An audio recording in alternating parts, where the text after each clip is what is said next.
بسم اللہ الرحمن الرحیم۔ السلام علیکم ناظرین، میں واسمہ شرازی، پروگرام ہے فیصلہ آپ کا۔ آج دو بڑی اہم سیاسی ڈیولپمنٹس ہوئی ہیں۔ ایک تو سپریم کورٹ کے اندر فیض آباد دھرنے کا تفصیلی فیصلہ آیا جس میں کہ سیکیورٹی اداروں کو اپنے دائرہ کار میں رہتے ہوئے کام کرنے کی ہدایت کی گئی ہے، اور اس کے ساتھ ساتھ علیم خان صاحب جو کہ سینئر وزیر ہیں پنجاب کے، ان کو نیب نے اپنی حراست میں لے لیا۔ علیم خان صاحب کی جو حراست ہے یا ان کی جو گرفتاری ہے وہ کیا ظاہر کرتی ہے؟ کیا اب نیب جو ہے وہ حکومتی اہلکار یا جو حکومتی نمائندے ہیں ان کی طرف آئے گا؟ اور اگر ہوگا تو کی سٹیج کے اوپر اس سے پہلے گرفتاریوں کا کیا مطلب لیا؟ شاہ صاحب نے کچھ عرصہ پہلے کہا کہ ہمیں لگتا ہے کہ شاید اڈیالہ جیل سے ہی تمام پارلیمنٹ جو ہے اس کو چلانا پڑے۔ یہ ایک صورتحال ایسی آئی ہے جس نے سیاسی نظام، سیاسی جماعتوں کے کردار کے اوپر ضرور سوال اٹھائے ہیں، اور ہو سکتا ہے کہ مستقبل میں بھی اٹھائیں۔ ہوگا کیا؟ ایک طرف یہ بحث ہے، دوسری طرف ڈیل کا چرچا ہے۔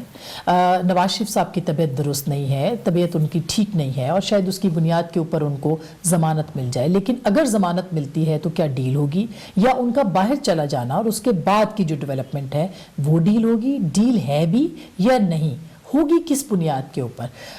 بہت سارے موضوعات ہیں۔ پاکستان کی سیاست میں کیا ہے اور کیا ہونے والا ہے اور کیا رہا ہے؟ شخصیت ہمارے پاس ایک ہے جو کہ بہت ہی قریب سیاست دیکھتے رہے ہیں، ماضی کی بھی، اس وقت کو بھی جانتے ہیں، اور پاکستان کے چند ایک زیرک سیاستدانوں میں سے ہیں جناب مولانا فضل الرحمان صاحب۔ ان سے آج ہم گفتگو کریں۔ السلام علیکم مولانا۔ وعلیکم السلام۔ بہت شکریہ آپ نے وقت دیا ہے۔ بہت سارے سوالات ہیں۔ ایک تو یہ کہ اس وقت جو صورتحال ہے، نیب کی کارروائیاں ہیں، علیم خان صاحب بھی گرفتار ہو گئے ہیں، تو اپوزیشن کا ایک اعتراض کہ حکومتی لوگوں کو گرفتار نہیں کیا جاتا وہ تو آج دور ہو گیا۔ آپ مطمئن ہیں یا آپ اس ڈیولپمنٹ کو کس نظر سے دیکھتے ہیں؟ بسم اللہ الرحمن الرحیم۔ دیکھیے، جہاں تک نیب کے ذریعے گرفتاریوں کا سلسلہ ہے، میں نیب کے کردار کو کسی ایک کیس یا کسی ایک مقدمے یا کسی ایک فرد کے خلاف اس کی کسی کارروائی کے تناظر میں نہیں دیکھتا۔ میں اس حوالے سے دیکھتا ہوں کہ یہ ادارہ بذات خود ایک اسٹیبلشمنٹ کا پروردہ ادارہ ہے، جس کی پشت پر بہرحال اسٹیبلشمنٹ ہے، اور یہ ادارہ جو ہے ایک انتقامی سیاست جسے کہتے ہیں اس کا مظہر ہے، اور اس کا کردار صرف اس حد تک ہے کہ جب اسٹیبلشمنٹ کبھی سیاستدانوں کے خلاف موڈ میں آئے اور اپنے مقاصد کی تکمیل کے لیے وہ آمادہ ہو اور سیاستدانوں کو قوم کے سامنے بطور مجرم کے کھڑا کر دیں اور ایک مجرم کے کٹہرے میں رہیں، تو اس ادارے کو بخوبی استعمال کرتے ہیں۔ اس وقت سیاست کو بدنام کرنا ہے، سیاستدان کو بدنام کرنا ہے، چاہے وہ اپوزیشن کے اراکین کے حوالے سے ہو یا چاہے حکومت کے حوالے سے۔ میرے خیال میں یہ اقدام انہوں نے اس لیے بھی کیا ہوگا کہ وہ ایک تاثر دے سکیں کہ دیکھیے ہم صرف اپوزیشن کے خلاف تو نہیں ہیں، ہم نے تو حکومت کا ایک اہم بندہ بھی گرفتار کر لیا ہے۔ یہ بات جو ہے شاید ہماری تسلی کے لیے کافی نہ ہو۔ در حقیقت سیاست کو ایک بدنما شکل کے ساتھ اور سیاستدانوں کو ایک بھیانک چہرے کے ساتھ پبلک کے سامنے پیش کرنا، یہ اصل میں اس کا ایک ہدف ہے اور اس کو وہ حاصل کرنا چاہتے ہیں۔ تو آپ کو لگتا ہے کہ اب یہ ہدف جو ہے وہ بدل گیا ہے اور اس کا رخ پی ٹی آئی کی طرف ہو گیا ہے، یا مستقبل قریب میں ہو جائے؟ میں نے تو آپ سے یہی عرض کیا کہ میں اس کو کسی ایک شخص یا ایک مقدمے کے تناظر میں نہیں دیکھ رہا ہوں۔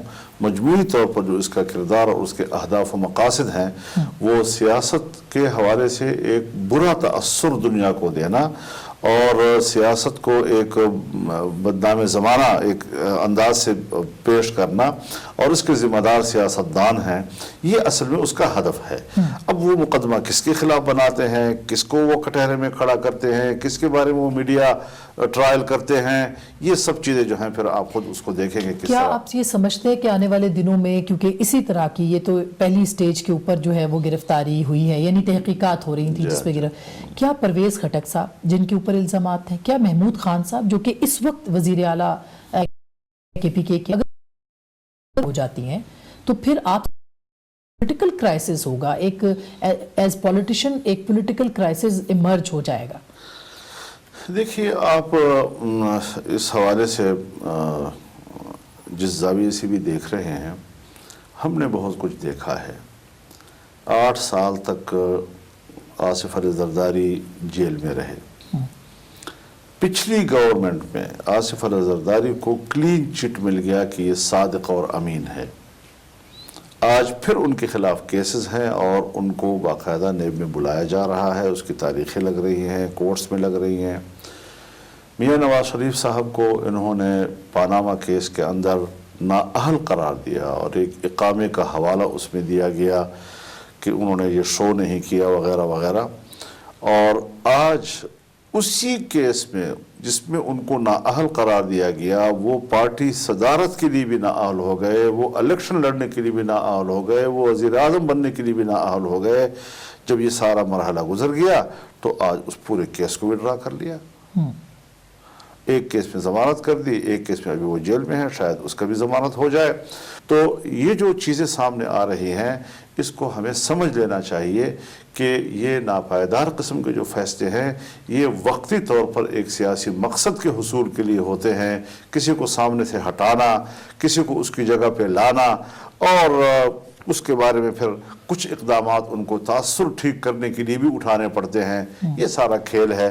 اس کے علاوہ اس کو میں کوئی انصاف کا عمل نہیں کہہ سکتا۔ لیکن مولانا کیا سیاستدان اس کے ذمہ دار نہیں ہیں؟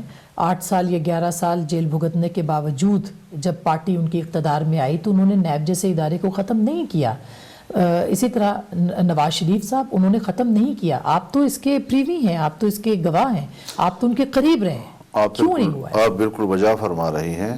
میں نے جنرل مشرف کو بھی سامنے کہا تھا کہ یہ چیزیں جو ہیں آپ کی، یہ اس کو کوئی انصاف کی نظر سے نہیں دیکھے گا۔ اس زمانے میں میرا موقف یہی تھا کہ یہ ایک انتقام کے لیے بنائی گئی ہے، اور جس کا کوئی قاف لیگ میں چلا جائے تو وہ پاک ہو جاتا ہے، کوئی نواز شریف میں چلا جائے تو وہ پھر چور ہے اور وہ گندا ہے، پیپلز پارٹی کے ساتھ چلا جائے، بینظیر بھٹو کے ساتھ چلا جائے، اس پر مقدمے ہیں، وفاداری توڑ کر ان کے ساتھ آ جائے تو وہ پاک ہو جاتا ہے۔ تو یہ چیزیں اس وقت بھی تھیں، اور پھر جب اس کے بعد اس کو برقرار رکھا گیا، اور خاص طور پر 18ویں ترمیم کے دوران سب دوست جو اس وقت اس کونسل میں موجود تھے، ان سب نے میری رائے سنی ہے کہ بھئی آپ اس کو ختم کر دیں، آج موقع ہے آپ کے پاس۔ ایک سیاسی انتقام کے لیے اور سیاسی مقاصد کے لیے استعمال ہونے والا ادارہ کیوں موجود ہے جی؟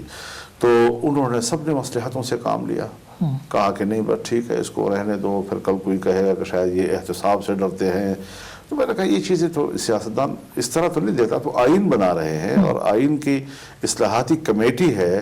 اگر ایک چیز آپ سب کی نظر میں غلط ہے تو پھر غلط چیز کو ہمیں ختم کر دینا چاہیے۔ آپ کس کی طرف دیکھ رہے ہیں کہ اس قسم کی چیز کو آپ باقی رکھنا چاہتے ہیں؟ لیکن بہرحال اکثریت میں وہ تھے، فیصلہ اکثریت کی بنیاد پر ہوا۔ اب یہ جو آپ نے کہا میڈیا ٹرائل ہوتا ہے، 11 سال ان کا ہوا، پھر نواز شریف صاحب کا ہوا، بے شک عدالت نے کچھ اور فیصلہ دیا، لیکن یہ میڈیا ٹرائل اوورال ایک پارلیمنٹری جو پولیٹکس ہے، پارلیمانی جمہوریت، اس کے اوپر بڑے سوال اٹھا رہی ہے۔ آپ کو لگتا ہے کہ کیا یہ سب ایک سوچے سمجھے منصوبے کے تحت ہے کہ پارلیمان کو اور پارلیمنٹری سسٹم کو جو ہے وہ بلیم کیا جائے؟